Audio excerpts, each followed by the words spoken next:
Hello and welcome to another edition of Motor Cars Enthusiasts. Right off the bat on the old show today, Tesla's back in the news as Elon Musk has released some new information about their plans moving forward, including an all-new electric passenger bus, which is nothing hugely new. We've seen EV buses in the past, but the more intriguing version is a brand new semi-truck or lorry.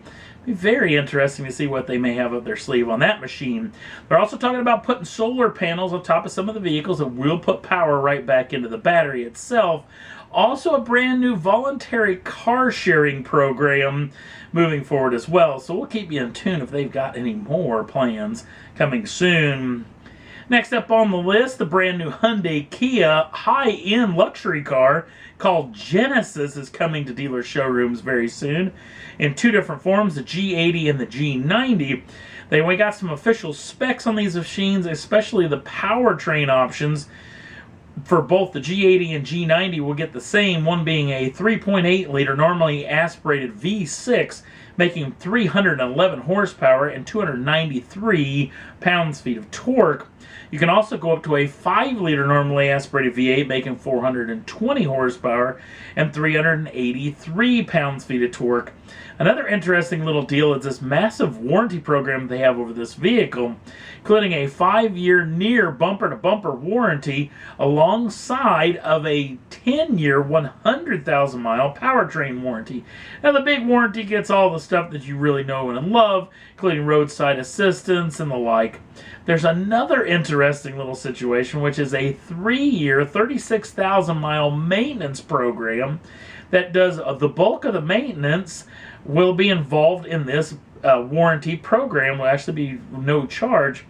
And one of the interesting thing is you can actually schedule your maintenance online, which is nothing entirely new, but the way they go about it is pretty neat, where you set up the deal online, set up a time and a place for them to come and pick up your automobile, drop you off a loaner, and then a scheduled time to bring the vehicle back and pick back up the loaner. You won't even have to step foot inside the dealership. Neat little program, and it will be coming soon to a Genesis dealership near you. Next up on the list, the brand new Porsche 911R. We got official pricing for the United States. It just came out over the past couple of days. Now, if you don't know what the 911R is, possibly you've been living under a rock. This is basically the GT3 RS, but more for purists. All the aero stuff is gone, the big wing, the front splitter, fancy PDK gearbox. This is all old school stuff when it comes to this vehicle, including the 4-liter normally aspirated flat 6 making 500 horsepower and 339 pounds-feet of torque, and that is shipped through an exclusive 6-speed manual. Yes, that is the only option for this machine. This vehicle really is for purists. You can go all the way down to the point where getting no air conditioning and no radio inside of the vehicle as well. Now, the vehicle's starting price comes in at $184,900 US, but if you spec it all the way up and put all the goodies on it, it'll go all the way up and balloons over $200,000 US.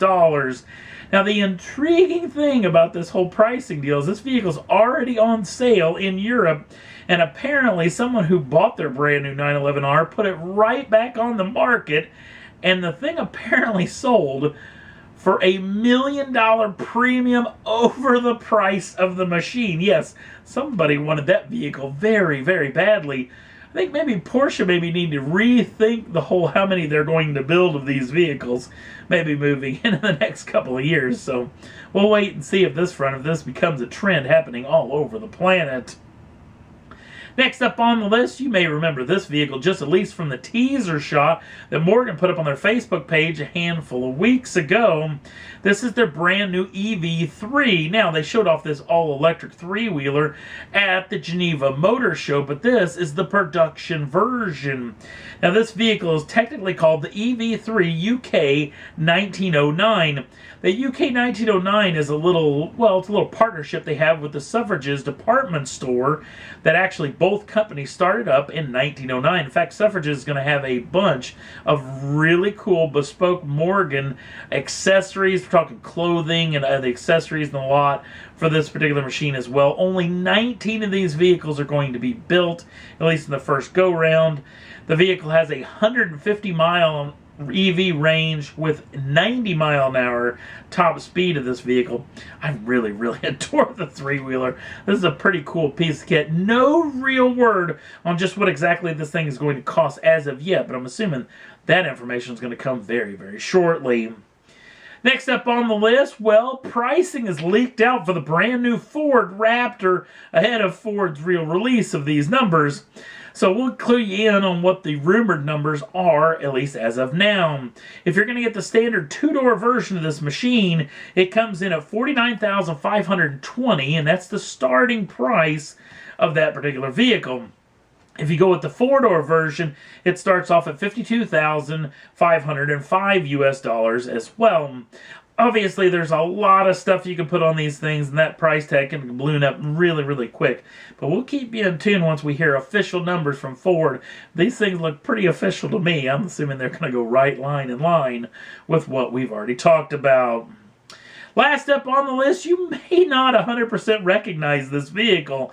This is the Koenigsegg 1-to-1, the vehicle that crashed at the Nürburgring just a little under, I guess I should say, a week's time ago. Koenigsegg's been very upfront with what exactly took place, and what exactly did take place was an ABS or an anti-lock braking system failure.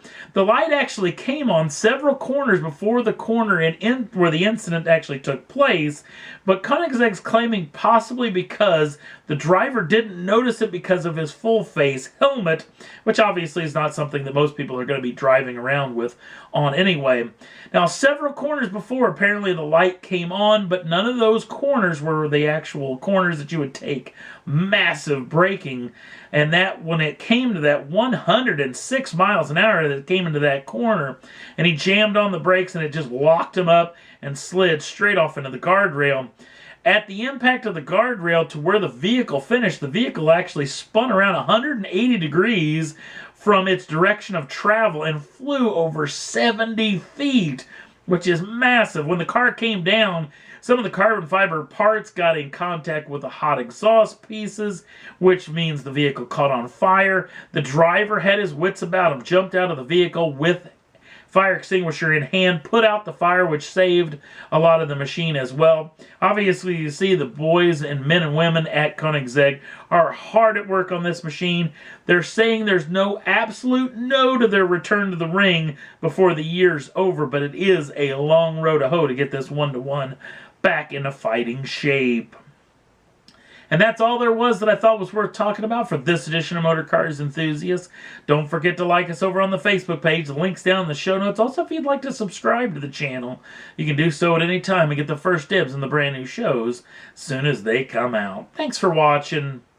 We'll see you again real soon.